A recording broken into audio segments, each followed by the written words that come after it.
Et si on parlait de sport, la chronique.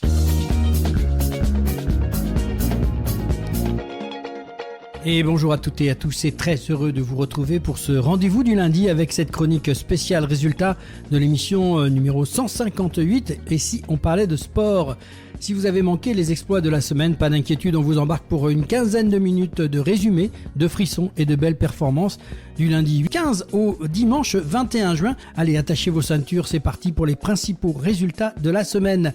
Et on débute avec de l'athlétisme. Il y avait le meeting de Montgeron avec Sacha Alessandrini qui a explosé son record de 17 centièmes sur le 100 mètres haies et réussi les minima pour les championnats d'Europe de Birmingham vendredi dans des conditions parfaites en 12 secondes 53 centièmes. Côté concours, on retiendra aussi la performance de Félix Vahaï Soyaya au javelot qui a explosé la barre des 80 mètres avec 82,11 mètres, effaçant de 5 cm son record qui remontait à 2023. Il y avait un autre meeting aussi, le meeting ATX classique. La vice-championne olympique du 100 mètres haies, Sirena Samba Mayela, a remporté la finale du meeting ATX classique samedi au Texas en 12 secondes et 50 centièmes, confirmant sa montée en régime. Du triathlon aussi au programme cette semaine avec le VTCS de Quiberon. Dorian Corinx a couru plusieurs fois à Quiberon et pour la première étape bretonne au plus haut niveau, le Français avait une idée derrière la tête sur un format sprint de 750 mètres de natation, 20 km de vélo et 5 km à pied qui convenait parfaitement à ses qualités explosives. Le champion du monde de 2023 a réussi le coup parfait. Côté féminin, c'est la championne olympique Cassandra Beaugrand qui a fait honneur à son rang samedi en s'imposant à domicile. C'est sa deuxième victoire de suite cette saison sur les circuits triathlon alors qu'elle partage son emploi du temps avec de l'athlétisme. Boxe, Coupe du Monde à Guyane City en Chine. L'équipe de France a terminé la deuxième et dernière étape de la Coupe du Monde avec 2 médailles d'or et 2 d'argent dimanche, en plus des 4 de bronze décrochés la veille. En finale, Hugo Cros, moins de 65 kg catégorie olympique, a battu l'américain Marcus Luther au point 5 juges à 0, tandis que Junior Tadaz, à moins de 85 kg, a dominé l'italien Paolo Caruso par arrêt de l'arbitre au 3e round. De l'escrime ensuite, c'était aussi en France avec le championnat d'Europe qui se déroulait à Antony. Au sabre femme, la sabreuse Toxane Tori, 22 ans et 17e tireuse mondiale, a décroché une médaille de bronze. La francilienne a cédé en demi-finale face à la numéro 1 mondiale et championne du monde en titre, la russe Yana Egorian, 15-9. Sabre homme, finale 100% française mercredi entre Jean-Philippe Patrice et son partenaire d'entraînement Maxime Pianfenti. Mené 5-10 pour finalement, il l'a emporté à 15-13. Sabre équipe femme, quadruple tenante du titre, les sabreuses françaises ont été battues par les Russes 39-45 et ont perdu leur couronne continentale vendredi en finale. Le sabre homme par équipe aussi, les sabreurs ont décroché la médaille de bronze samedi, prenant le meilleur sur l'Italie en petite finale 45-32. Au fleuret, pour les hommes, après avoir mené de 6 touches, Raphaël Savin a renversé le Polonais Andrzej Radzowski 15-10 pour devenir champion d'Europe. Au fleuret, équipe femme nettement dominée par l'Italie en finale 31-45, les fleurettistes françaises se sont contentées de l'argent samedi. En épée, chez les hommes, tenant du titre, les épéistes français ont cédé face aux Italiens 30-45 en finale des championnats d'Europe par équipe. Et enfin, l'équipe féminine d'épée, championne d'Europe, après leur victoire sur la Hongrie en finale 42-36. Il y avait de l'équitation aussi avec Paris Eiffel Jumping et c'est le duo allemand composé de Maximilian Vertschops sur Sureco HV et Marco Kutscher sur Picker Lemar NRW qui se sont imposés vendredi lors de la compétition par équipe. En tir, mondiaux juniors de tir à Seoul en Allemagne, la France sacrée championne du monde par équipe à la carabine 10 mètres avec Tiffaine Pomme, Anceline Brackmann et Manon Herbulot. En tennis de table, WTT Star Contender de Ljubljana en Slovénie, dernier français en lice, Simon Gauzy a été éliminé en demi-finale du tournoi de simple dimanche en 5-7 par le Brésilien Hugo Calderano, numéro 8 mondial et médaillé d'argent l'année dernière au championnat du monde.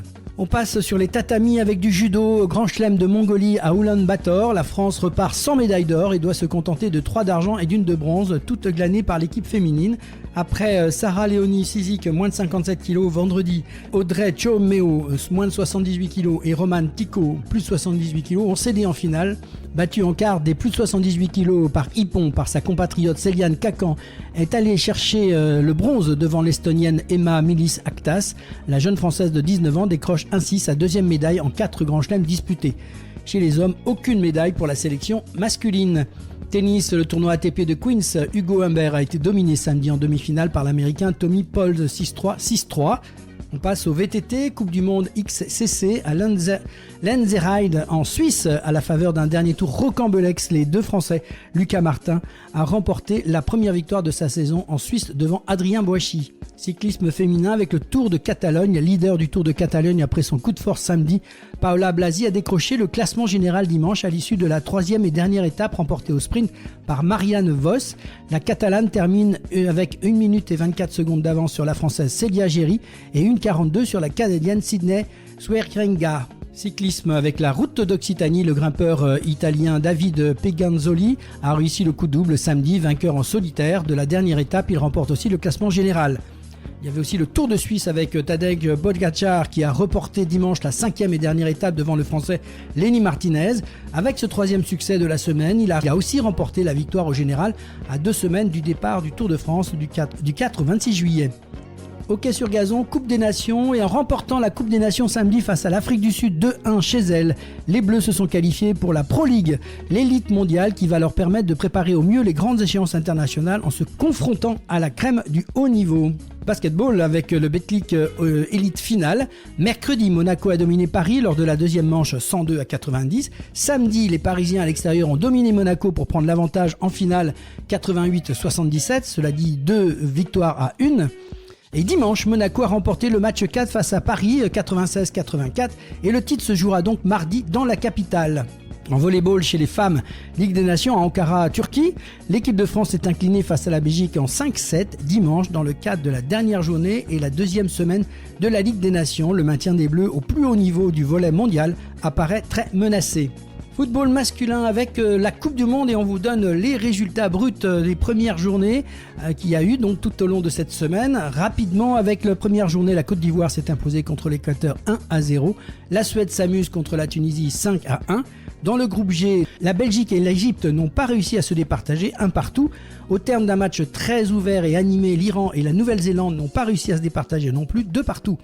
Dans le groupe H, première journée, l'Espagne apathique n'est pas parvenue à marquer contre le Cap-Vert.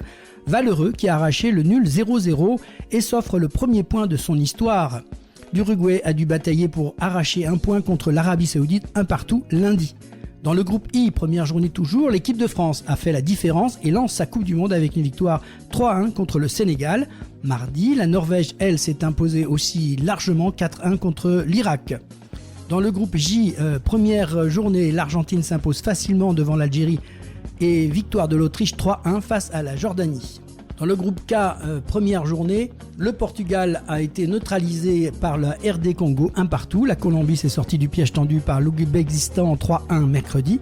Dans le groupe L, première journée, l'Angleterre a lancé sa Coupe du Monde par une victoire 4-2 face à la Croatie mercredi.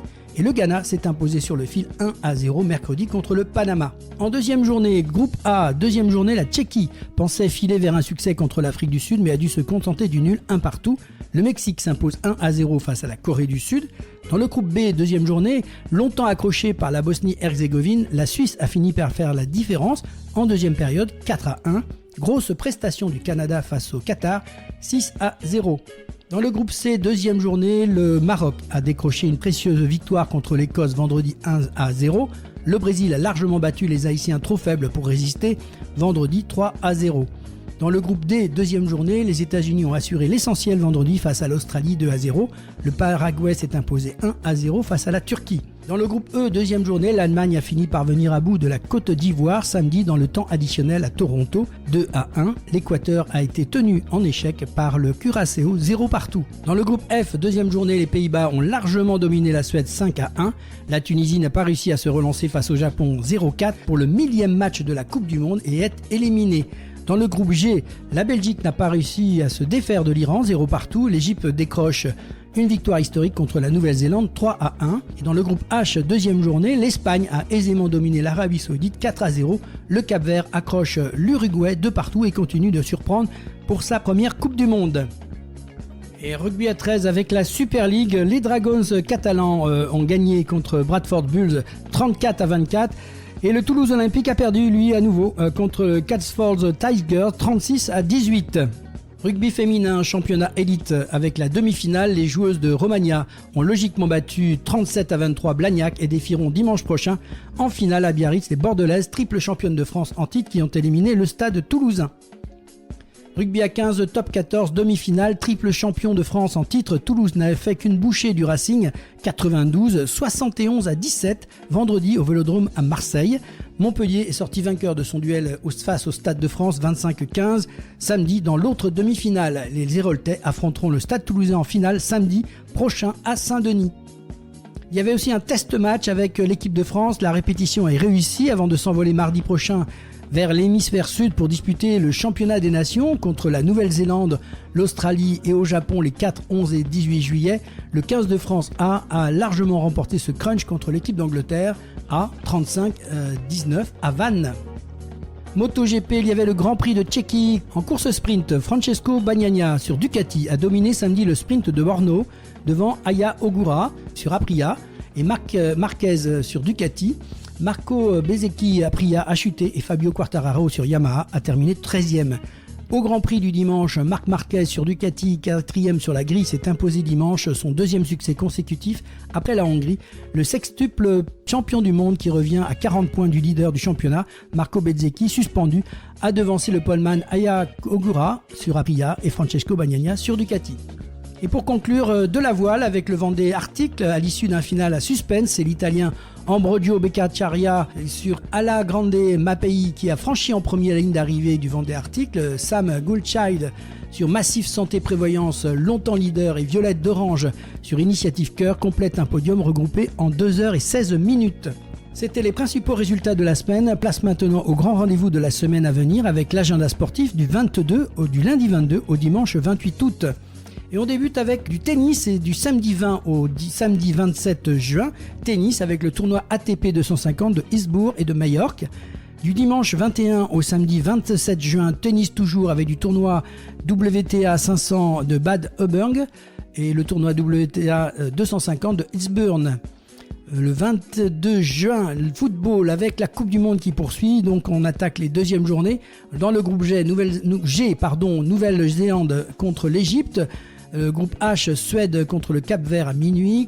Groupe I avec le France-Irak ce soir à 23h. On est là pour supporter notre équipe de France. Groupe F, l'Argentine contre l'Autriche à 19h.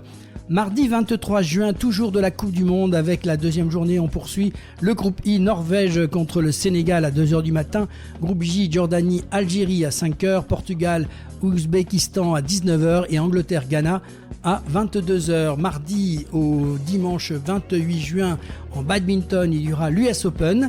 Mercredi 24 juin, football à suivre avec la Coupe du Monde toujours. Le groupe B, il y aura la Suisse contre le Canada à 21h, la Bosnie-Herzégovine contre le Qatar à 21h, le groupe K, Colombie contre la RD Congo à 4h et le groupe L, Panama contre Croatie à 1h. Il y aura aussi du volleyball avec la Ligue Nation des Hommes pour cette semaine, deuxième étape qui se déroule à Orléans en France, et il y aura France-Iran. 25 juin, jeudi, football Coupe du Monde, groupe A, République tchèque contre le Mexique à 3h du matin, Afrique du Sud contre la Corée du Sud, 3h du matin, groupe C, Maroc-Haïti, groupe E, Écosse contre le Brésil à minuit, groupe A, Curaçao contre la Côte d'Ivoire à 22h et Équateur contre l'Allemagne à 22h. Rugby 13, Super League, 16e journée, Warrington Wolves contre le Dragons catalan. Et en cyclisme, championnat de France contre la montre hommes et femmes. En volley, Ligue des Nations hommes avec le deuxième match France-Cuba. Du jeudi 25 au dimanche 28 juin, auto avec le rallye WRC d'Acropolis en Grèce. Du vendredi 26 au dimanche 28, VTT avec la Coupe du Monde Enduro à Lenzenzert en Suisse. Vendredi 26 juin, football Coupe du Monde avec le groupe D, Paraguay contre l'Australie à 4h du matin et la Turquie contre les États-Unis. Le groupe F, Japon contre la Suède à 1h du matin avec Tunisie, Pays-Bas. Et le groupe I avec le Norvège et la France, 21h, et le Sénégal contre l'Irak. Voilà pour le football. L'athlétisme avec un Continental Tour, un meeting à Zagreb. Samedi 27 juin avec Coupe du Monde à suivre toujours. Troisième journée, le groupe G avec la Nouvelle-Zélande contre la Belgique à 5h du matin et l'Égypte et l'Iran aussi à 5h du matin. Groupe H, Cap-Vert Arabie Saoudite et Uruguay, Espagne, 2h du matin, groupe L. Panama contre l'Angleterre, 23h, avec la Croatie et le Ghana. En rugby, top 14, c'est la grande finale que vous pourrez suivre avec la rencontre entre Montpellier contre le Stade Toulousain, et cela au Stade de France à Saint-Denis. Rugby à 13, Super League, 16e journée, le Toulouse Olympique qui affronte l'Aigle Léopard. En cyclisme, championnat de France individuel femmes. En volleyball, Ligue des Nations hommes, deuxième étape avec le France-Serbie. Le samedi 27 au dimanche 28, le Moto Grand Prix des Pays-Bas. Moto GP, donc Grand Prix des Pays-Bas. Du samedi 27 au jeudi 2 juillet, natation avec les championnats de France à Saint-Étienne. Dimanche 28 juin, football, Coupe du Monde. On poursuit la 3e journée. Et en même temps, un premier 16e de finale. Il y aura le deuxième du groupe A contre le deuxième du groupe B. Cela à 21h. Et on enchaîne avec le groupe J, Algérie contre l'Autriche et Jordanie contre l'Argentine. Tout ça à 4h du matin. Le groupe K, RD Congo contre l'Ouzbékistan et la Colombie contre le Portugal à 1h30. On passe au cyclisme, il y aura du championnat de France individuel hommes et de la Formule 1 avec le Grand Prix d'Autriche à Spielberg. Volleyball, Ligue des Nations, hommes, deuxième étape toujours à Orléans, France-Japon. Et athlétisme, Diamond Sling, 8e étape avec le meeting de Paris à Charletti. Il y aura aussi un circuit dans le cadre de circuit national, le meeting de Troyes. Lundi 29 au dimanche 12 juillet, le tennis avec le Grand Chelem de Wimbledon qui débute à Londres. C'était votre agenda des sportifs de la semaine à retrouver et à revivre chaque lundi dans Et si on parlait de sport. Et surtout, n'oubliez pas votre rendez-vous de mercredi à partir de 18h et embarquez pour une nouvelle émission de Et si on parlait de sport, placée sous le signe de l'engagement, du partage et des valeurs humaines. Émission spéciale Coupe du Monde de football, vous l'aurez compris, mercredi à partir de 18h. Et si on parlait de sport, vous propose une émission en 2 temps. Cap d'abord sur la Coupe du Monde 2026 organisée aux États-Unis, au Canada et au Mexique avec ses chiffres clés, ses enjeux et son format inédit. Puis retour aux origines avec la première chronique consacrée à la toute première Coupe du Monde disputée en 1930 en Uruguay. Un voyage entre présent, histoire et passion du football mondial. C'était votre rendez-vous du lundi, spécial résultat de l'émission 158 signée Et si on parlait de sport. On se retrouve très vite pour de nouvelles émotions sportives. Bonne semaine à toutes et à tous et surtout, vive le sport!